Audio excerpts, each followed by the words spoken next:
I know a man who has a 10-year-old daughter whose name is Brittany, and she's a pretty smart kid. Sounds like a good thing to be a smart kid. It is a good thing. But smart kids can be problematic for parents because they see stuff. They see when you hesitate. They see when you're afraid. They see when they can successfully manipulate you. Children are watching all the time. From the time they're just little, they learn what pleases you. They learn what they can do to manipulate you. The smart kids do it even better and do it earlier. So he has this 10-year-old Brittany, and for the first 8 to 9 years of her life, she was not well loved unconditionally. She's been through her mother being married a couple of times now, and there have been some tumultuous changes in her life. Everybody, when they don't feel unconditionally loved, uses something to feel better. When your life is chaos, when things are not organized, when you don't feel safe, you'll do something to feel safe. Smart kids pretty often use their intelligence to feel safer. They control things. They like to be right. And that was the case and is the case with this 10-year-old Brittany. He told me that she's just really reluctant to admit that she doesn't know anything. She'll make stuff up rather than say she doesn't know something. She'll change the subject, and she finds it especially difficult to be wrong. So, he says, Brittany and I repeat this pattern, and he's about to describe it. I try and teach her something, and she just delights in finding something wrong with everything I say. Yeah, just like I was saying. A child who didn't feel loved reaches out and uses something to feel more valued, important, safe, whatever, less powerless, less helpless. So he says, let me give you an example. We were discussing a poem from her English class. And Brittany says, well, why write in poetry at all? And he says, well, poetry is about emotion. And then he talked about the emotions that can be elicited by poetry. Brittany, never to let something just lie, never to allow him the opportunity to teach her something because she likes controlling everything. Brittany says, well, can you write poetry about a T-Rex? Now, this may sound silly to you, but this girl's looking to be right about everything. She's looking to find exceptions. She's looking to matter. He responds, I dropped the subject. Yeah, easy to do because she's a smart kid and you can't think of an answer to what about a poem about a T-Rex? But this kid is exploring her world all the time. She has been from the time she was very little, and she's trying to make sense of it. Her first years were frightening and alone. Her parents didn't know anything about unconditional love. So the more the world makes sense, the safer she feels. She was told, for example, by her parents that her parents loved her. But then it turned out that there were lots of exceptions to them loving her because they would become impatient and angry with her. So she looks for exceptions just reflexively.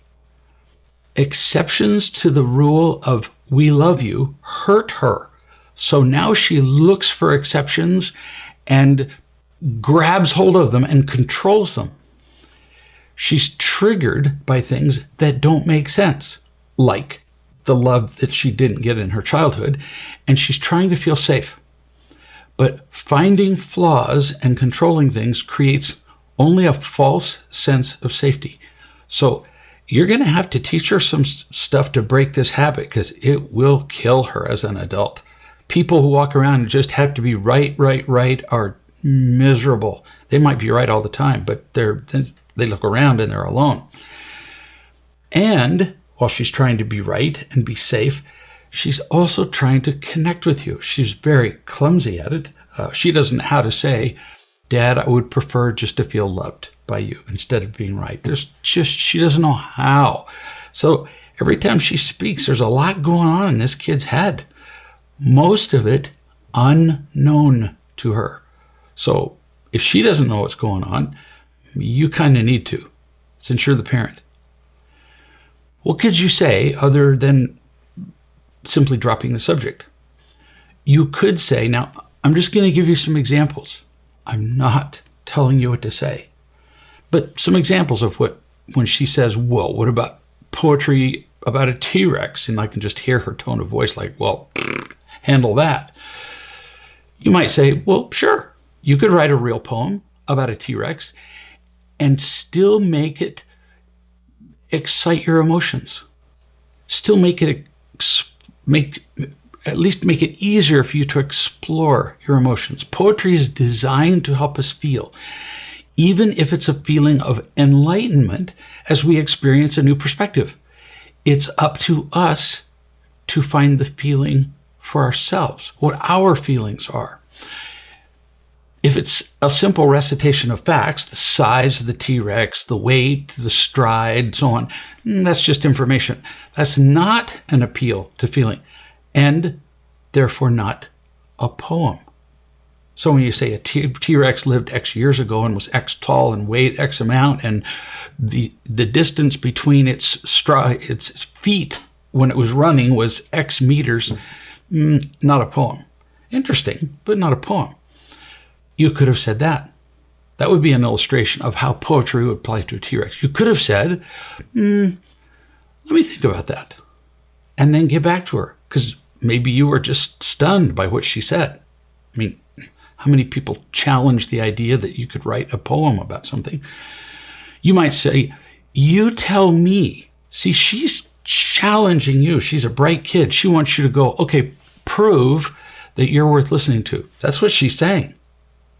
So you might say, how about you tell me how a poem about a T-Rex could be about emotion? That's like the ball's back in your court, kid. So you answer your own question. Or you could have worked with her and written a poem about a T-Rex that elicited feelings. I didn't go to the trouble to write one, but it'd be pretty easy to do.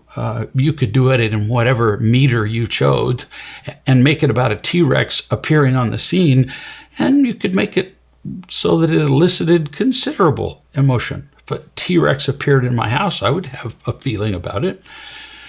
Or you might say, well, let me give you a quote from a really famous poet. You can Google this stuff so easily. Like T.S. Eliot, who was one of the premier poets that this country ever produced, who said, genuine poetry can communicate before it is understood. Ooh, that's very cool. And see, she's a smart kid. She would be thinking about this. Whoa. So if it communicates before understanding, it's not the understanding that's communicating. What is it? Feeling. All kinds of things you could have said to her. I'm not telling you should have said any of them, but she's playing with you. She's enjoying being superior to you. And if she does it with this, she does it in other things. Promise. So like when you tell her to clean her room or whatever the chores are, she's going to come up with all kinds of clever objections, and she's going to win many of these arguments. So this isn't about winning or losing for you. It's about being a parent. It's about loving and teaching. Another example of her being right that you provided. Brittany says to you, can I use the calculator to find the decimal equivalent of the fraction 5/7? You said, well, just divide. And then I show her how to do it according to the instructions of the assignment, to do it by hand, not using a calculator. Brittany comes back, well, why not just do it this way? And she tells me another way. And I drop the subject. See, there's a whole lot of dropping the subject. And every time you drop the subject, it's not that you lose. You don't care whether you lose. It's not win-lose for you. It's a non-zero sum game. It's about helping her to see that winning isn't going to make her happy. And you're not helping her with that. So when you drop the subject, she goes, I win, I'm smart, I'm important. And she's going to keep on doing that for the rest of her life, to her eventual dismay when she's alone. When she's raising her own kid who's snotty and bratty and talks back to her, for example. So you give up too easily when she explores things. Be a fellow explorer with her instead of feeling challenged and bumfuzzled by her. Some possibilities. Again, just choices. Supply your own. You could say, well, you choose the way you want to do it, but you have to do it following the instructions of the homework assignment. You have to do it by hand. So if you have another way to do it by hand, great. I just gave you one choice. You chose another way. Now, instead of no choices, you have two ways to do it. So good for you. That's one thing you could have said. Or sure, you can do it your way. You could also do it while eating green eggs and ham with a deadpan face, but doing a parody of Dr. Seuss. She's playing with you. Why don't you just play with her right back? If she hasn't read that particular book, do something else. I'm just giving you examples. Another example of the kid being right. Brittany says, would you help me develop a German accent for my part in the play? And you say, well, sure. And then you demonstrated a German accent. And she says, no, she loves doing that. She loves being the boss. No, and she corrects you and she pulls up a website with German accents. And then you say, I dropped it. Dropped it again. It's not about beating her. It's about her not getting in the habit of beating everybody else. She's not going to like this. So what could you do? You could say, well, good for you. You found another way. See, not the way, you found another way. Or you might even challenge her a little bit and say, so I'm really asking you a question. She's 10 years old. She's going to understand what you're saying. If you already knew the answer, why did you ask? And I promise you what she's going to do is some sort of, well, and she's going to splutter and say, I don't know, and shrug her shoulders and give you a non-answer. And you say, no, I'm really asking. If you knew the answer, why did you ask me? And then you can help her see that she plays this game of challenging people so she can win. But if you have the slightest irritation as you do this, you'll lose. This is a chance to teach her. You could have said this. There are many German accents, just as there are many American accents. I mean, if you're from another country and somebody said to you, well, what's an American accent sound like? Well, which one would you choose? Would you choose the accent that they use in Maine, which is distinctly different from the one they use in South Carolina, which is different from the one that they use in the rest of the South, which is different from the one they use in Texas, which is different from the one in Minnesota and Wisconsin? There's all kinds of American accents. Same thing with Germany. It has very distinct named regional accents. And you say to her, well, there's lots of them. I just gave you one version, which was correct. You found another one. Well, now you know two. In fact, if you're really interested, go online on YouTube or wherever and find 5 examples of distinct German accents. That would be fun. Turn it into a game with her. But this business of her beating you, winning, not good. You really need to stop that for her benefit. So another example. Today, Brittany says, at school, we're reading the X. It's a book series. It didn't mean anything to me. And you say, cool. I think there are, and you were trying to participate in this conversation. Good for you. I think there are 4 books in that series. I can remember some of them, but I can't remember them all, and I can't remember how it ends. And Brittany said, no, notice she says that a lot, to be right. Not because the universe will stop spinning if the wrong number of books is enumerated. No, so she can be right. She says, no, there are 3 books. And I can just hear the intellectual challenge in that. Almost, it's a kind of defiance, superiority. And you, trying to change the pattern, you say, no, you're wrong. There are 4. And you say, I named a book. Well, maybe it's true that there are 4, but when you said, no, you are wrong, you're doing exactly what she does, which is to make people wrong. You will never win this game. You're wrong, you're wrong, you're wrong, I'm right, or no, I'm right. No. She repeats. That's book 3, that book that you named. So you named another book. She said, that's book 2. My wife chimes in, you say, and she names book 4. Brittany realizes that she's been wrong. There are 4 books. She's trapped him. So what does she do? She does what many people do when they're confronted by the fact that they're wrong and they love being right. She doesn't respond at all and walks out of the room. And you dropped it.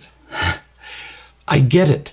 It requires more mental and emotional effort to stay with a child who's being defiant and right. I get it. But you have to. It's your job. If you don't do it, who will? Her classmates won't do it. Her classmates will just avoid her. And from what I understand, they are avoiding her more and more. Her teachers won't do it. They'll just be annoyed by her and participate less and less in class with her. You could have said something like, and again, it's just an option, Brittany, here's your chance to learn something, really. So sit down and listen, look me in the eye, stop thinking about how you're about to defend yourself right now, because you're already thinking about how you're going to defend yourself. All your life, you're going to be learning new things. This is me playing you speaking to Brittany. That requires, if you're going to learn, that you have to be wrong about some things. How do you learn a new thing unless you are wrong about it? Unless you didn't know about it. If you have a need to be right, it will limit what you can learn. By the way, I'm saying this about a 10-year-old, but it applies to, all of us. It'll limit what you can learn, and sometimes you're really going to annoy people. They're not going to like it that you're right all the time. People hate it when they're told they're wrong all the time and that you are right. I don't care, personally, if you tell me that you're right. But we're going to talk about this because other people do care and it affects you.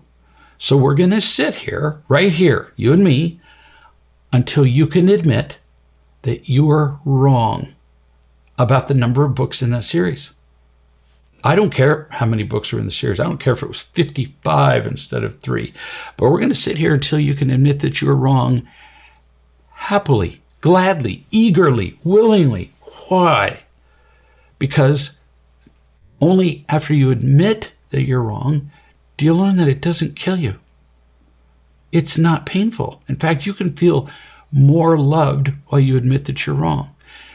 This one is important. I'm talking now to the father who wrote this. It matters. She doesn't know how to do this. You have not taught her how to be wrong, because when she intimidates you when she insists on being right, she intimidates you. And she will intimidate others too. She already does. And it will isolate her terribly for the rest of her life. So just a little bit later in the morning, you say, she finished getting dressed, kissed her mother, and walked past me. I stood up, put my arms around her and said, "Are you mad at me because I said you were wrong?" And she grumbled, "Well, kind of." See, she couldn't even admit being wrong about that. She couldn't admit being wrong about being adamant about being right. And then she leaves for school, which means you did what again? You dropped it in your own words. You cannot afford, she cannot afford to let that happen. Her need to be right will kill her. I see the results in adults every day. Alone, miserable, I'm going to say it again, alone, either victims because other people don't let them be right, or they end up being controllers, making other people wrong, or both. Don't let her do this rightness thing. It's just too expensive. And don't let her walk away from seeing it. Tell her that the lesson about being wrong cheerfully is more important than anything she'll learn in school that day. And if necessary, because she's brushing by you, well, maybe, and going to the school bus, if necessary, you say, you'll miss school in order to learn this lesson. Right here, right now. It's that big. You're right. My wife and I talked and decided that the next time I will ask her, why did you feel the need to correct me? To help her learn that it doesn't feel good to people and won't make her happy. Good intent, but listen to what you said. Why did you feel the need to correct me? You just made it about you. Then it's going to turn into a contest of wills. Her, you, her, you. Don't do that. You'll lose if you make it personal about you. Make it about her. Her learning. As we've said, if she has to be right, it doesn't matter with who, she's going to learn less well. She'll be obsessed with being right, and she'll alienate everybody around her. She'll be alone in her rightness. It's just an unhappy way to live. That's what she needs to see. It's unhappy. You could even explain why she has the need to be right, which is to control the world around her, which in the past has not been loving. And at 10, and especially with this kid, she's going to understand what you say. You continue, I don't think she wants my help or my opinion. Well, too bad. But she likes me being around. She's compelled to be factually right, so she points out my flawed logic. Now, I've explained why. She does this to connect with you, so help her do it in a healthy way. Let her offer her alternatives to what you say. That's fine. But help her see that when she's being right instead of just offering an alternative, and that's mostly a matter of attitude and tone and stubbornness, that's going to hurt her. If necessary, as she's brushing by you on the way out, you say to her, you're not going to school today. She's going to learn this lesson. Which is more important, learning something she's going to learn in school that day, which I'll bet you $100 ahead of time she's already read in the book and she already knows because she needs to be right, or learning this life-changing lesson. Let her miss a day of school. But this lesson, these are the life lessons that nobody teaches a child.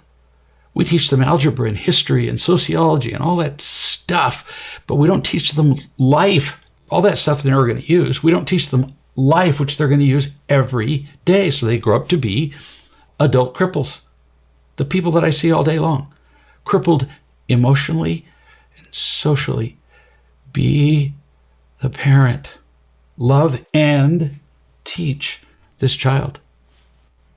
You have an opportunity here to save this kid's life. New subject.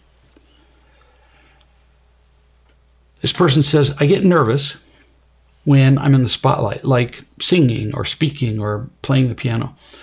I've always avoided being in the spotlight, but sometimes I just have to be.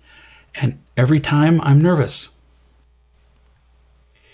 I can't stop you being nervous on a dime, but I can suggest a change in perspective. After all, we talk about this. Events led to judgments, which lead to feelings and reactions. You become afraid because of a judgment you have. So, what do you change? The judgment, the perspective. When the spotlight is on us, we're afraid that our flaws will be seen better, hence our fear. There have been many actors since the use of high-definition filming who've become really more nervous about their appearance.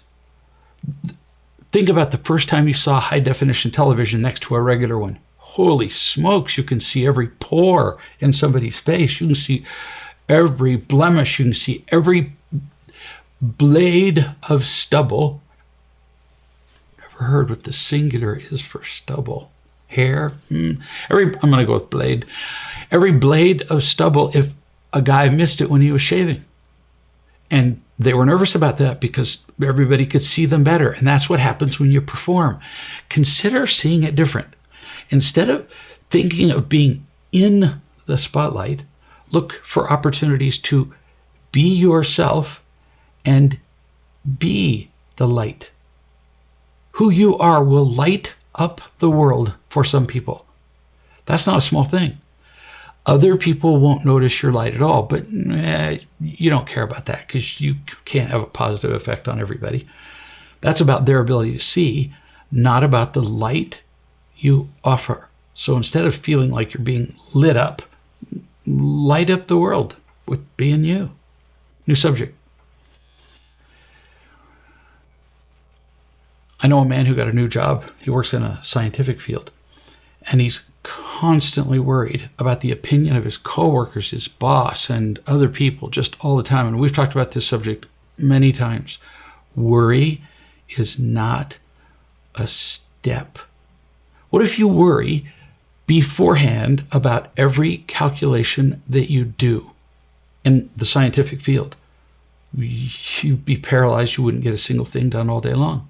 What if a tennis player stopped to worry about whether they'd get to the ball that had just been hit to them? Well, then every ball would go by them, unless, of course, they were, I guess, lucky and a ball came right at them, and then they'd be afraid they'd be hit. Worry is not a step. In fact, worry prevents us from taking steps. New subject. Somebody wrote to me and they said that they'd watched an interview with a woman on YouTube. I didn't see the interview. The woman said that she had built a life that wasn't right for her. She built it, but it didn't suit her. It wasn't working. How did she know? Despite all her education, successes, experiences, she was not deeply happy. That's how she knew.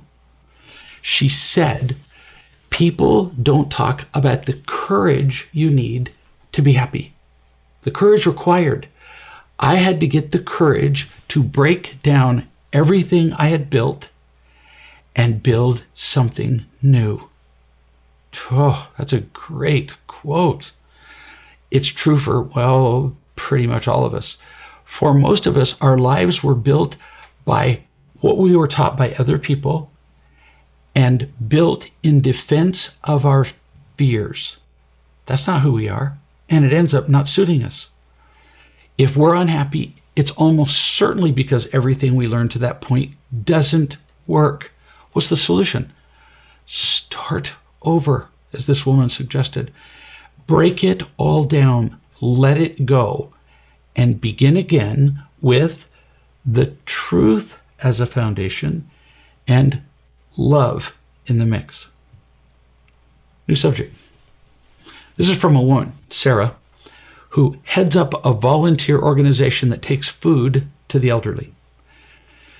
She gets a fair number of complaints about Peter, who's one of the volunteers who delivers food. Remember, Sarah heads up the organization and Peter's one of the volunteers, and she gets a lot of complaints. They say that Peter can be unkind, abrupt, and rude. He delivers the food, but he's just rude and abrupt about it. She says, what can I do? Right now, I defend him. I tell them that he doesn't really mean anything by it. So in other words, I make excuses for him. But it's exhausting for me to constantly be defending him. And I've tried to talk to Peter about his behavior, but then he just gets defensive, never admits to being wrong, and his behavior stays the same. Hadn't occurred to me, but what Peter's doing is what Brittany, who we were talking about earlier, does. This kid, when he was young, defended himself and created a life in his head by being right. And now what's he doing? He's trying to work for an organization, and he's just being resented and is a liability to the organization because he's right. He can't learn anything. So take steps in the most productive order. They tend to be, even though a problem can look complicated, like it has, 100 facets, most decisions tend to be binary. Left, right, you just keep repeating decisions along the decision tree. But at each fork, there's usually just two. And if you ask these questions in the right order, or you take steps in the right order, you'll figure it out. Don't be taking steps 25 steps down the road. That's not going to help you. What's the next one? So I'm going to just make a suggestion about an order of questions or steps you could take. You don't have to do this. I'm just giving you an example. First, is he worth keeping, this volunteer, with his difficult behavior? Without him changing it, it's not looking like he's going to. Is he more beneficial to the organization, even though he's curt and rude, or is he detrimental? You have to ask this question because you have an entire organization to consider, not just him. So the answer is going to be yes or no, not, well, he does good things, but that's where we just screw it up, because you can do but till you're dead and second guess your decision. Is it worth having him in the organization? Yes, no. Two choices. Instead of but, and then you're just not going to move anywhere. If it's no, if he's not really overall an asset to the organization, well, then this gets really easy. You let him go. Will he be mad? Yeah. And see, you're afraid of that. You're afraid of his attacking you. If he's not a benefit to an organization you had, it is your responsibility to let him go, because it will benefit the organization, and oddly, it'll benefit him. He's not happy doing what he's doing anyway. So let him take his unhappiness somewhere else. Who knows? It might motivate him to consider his behavior, but I would bet heavily on that one. So if the answer is yes, no is easy. If the answer is yes, that he's an asset, stop defending him. It's exhausting to you. You take on yourself the choices that he makes. You take the consequences for it. When in doubt, tell the truth. So you can tell people who complain when they say, well, he's just rude and abrupt. Instead of defending him, you say, yes, I know. Yes, he is that. He does do that.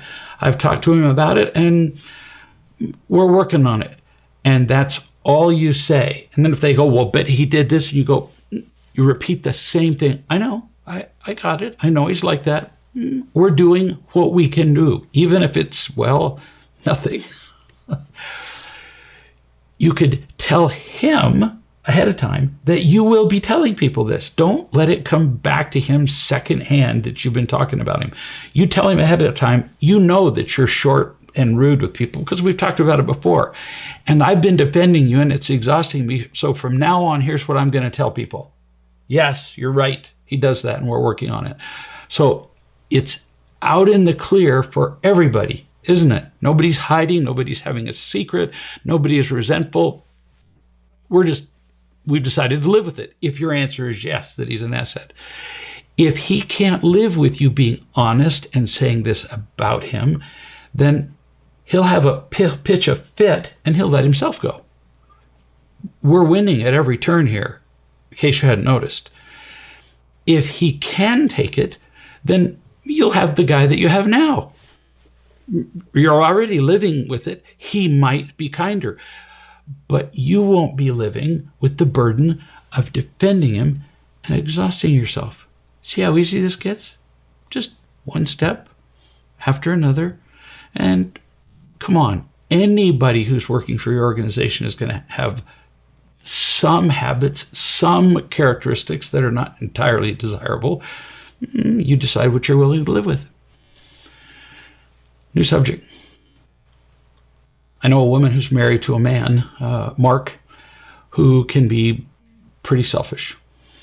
In general terms, he recognizes that he can be selfish. He'll say that. Well, yeah, I know sometimes I'm selfish, which is pretty worthless. But he never admits to being selfish about anything specific, like ever. I didn't do this intentionally, but now this is the third person in one chat who's having difficulty in life because what? Because they have to be right. Right, right, right. People who have to be right go through life just in constant contention, always self-righteous and alone, because people pretty much hate it. Now, I see this a lot with people who admit generally that they're not perfect, but they can never admit when. I know lots of people who say, I'm not perfect. Worthless, because I have sometimes said to somebody, okay, give me a specific example where you were a jerk. Well, I can't really think of a specific example. Are you kidding me? Then you don't really admit that you're wrong. If somebody said to me, tell me some time that you've been a jerk within the last 24 hours, I can pretty much promise you that I can come up with a time. Exactly. I can tell you what I did. If I can't, Donna would be happy to tell you. It doesn't mean anything until you can talk about this. Until we see our imperfections specifically, we learn nothing. And it's not about correcting these specific imperfections. It's about being willing to see them. That's what makes the difference. We tend to admit our selfishness and imperfection generally just to get people to go away. And in fact, sometimes we do it even to create a sense of false modesty.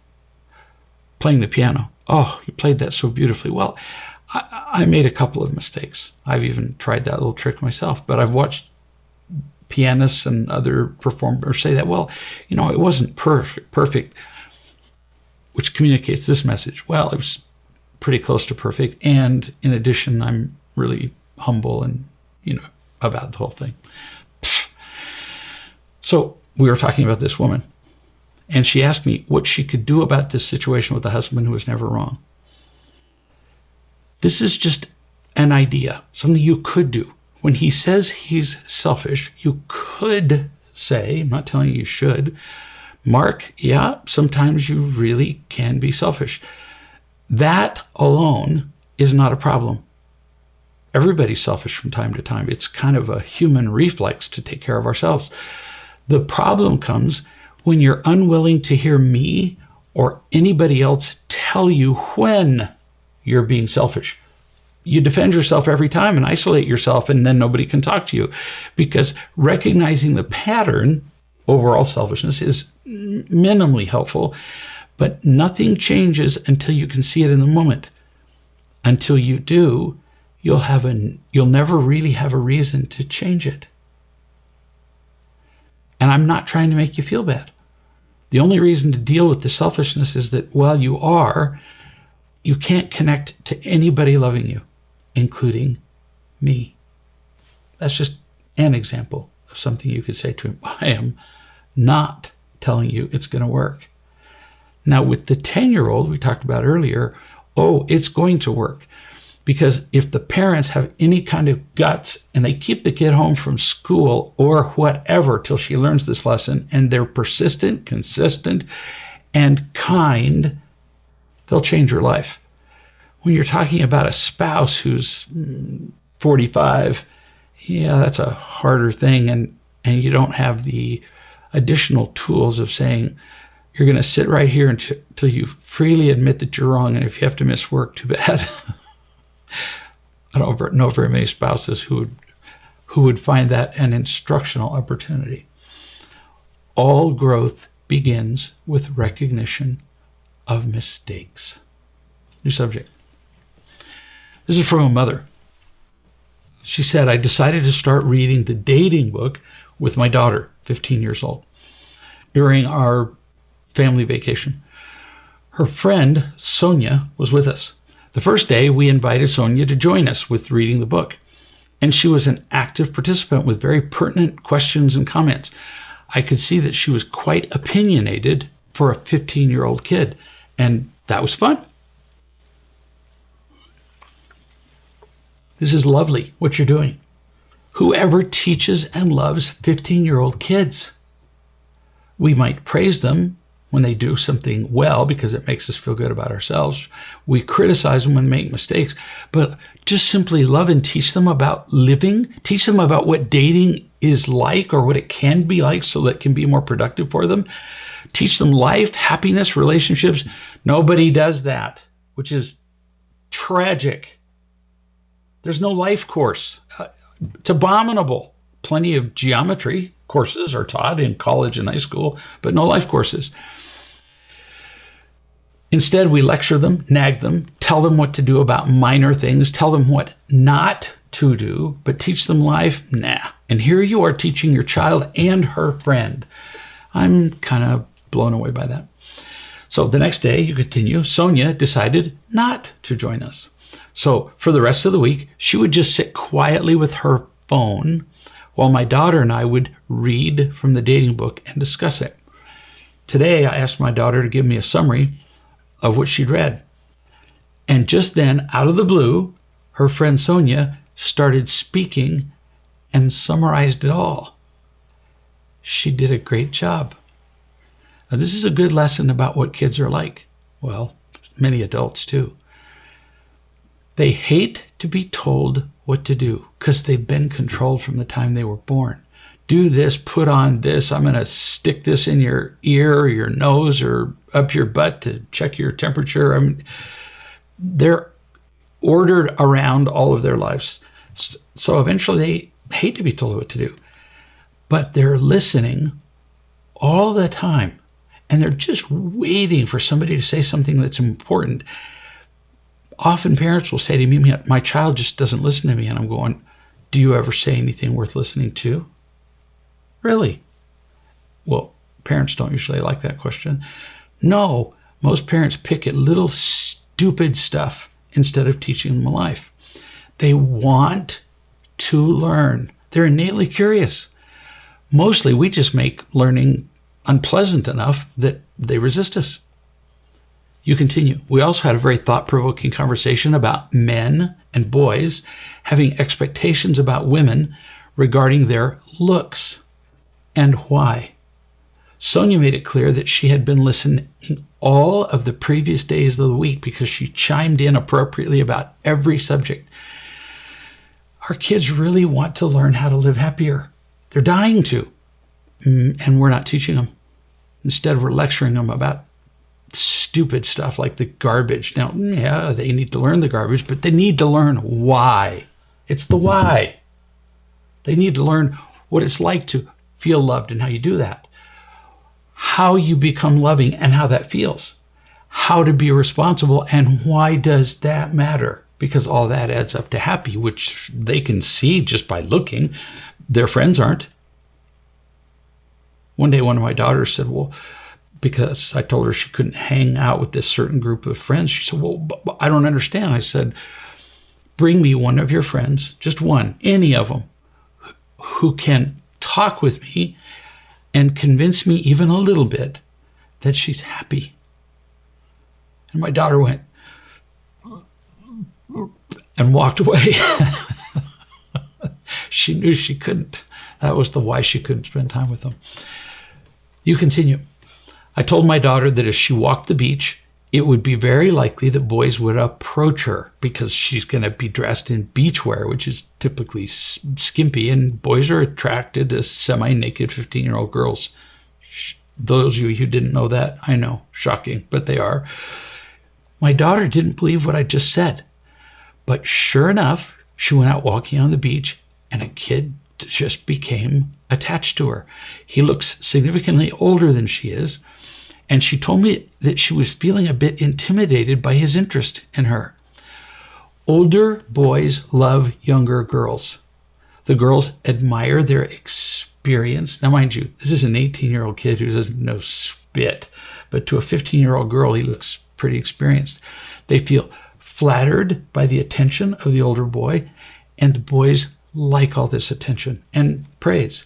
And because the boys do have more experience, they're more likely to convince the girls to do what they want. And the boys like that too. You say, I told her that if she made sure she stayed with her friends or in the group, she'd be okay. Yeah, pretty much all the trouble that teenage kids get into, they do because they got isolated from the group, or they were with a group that was entirely wrong in the first place. I told her, you say, that him being in the same friendship group is okay. It's actually a great opportunity to see for herself what we've read about relationships and dating so far. Our conversations about this guy are really opening her eyes. Yeah, you're teaching the life course, because she's seeing everything in real life that we've discussed in the book. How cool is that? Well, unbelievable, really, the fact that you're doing this. Way to go, Mom. There would be many more happy relationships among adults if parents instructed their children early in this life course, which is what you're doing. You're heroic. New subject. 50-year-old man. He has a partner that he's dated for several years.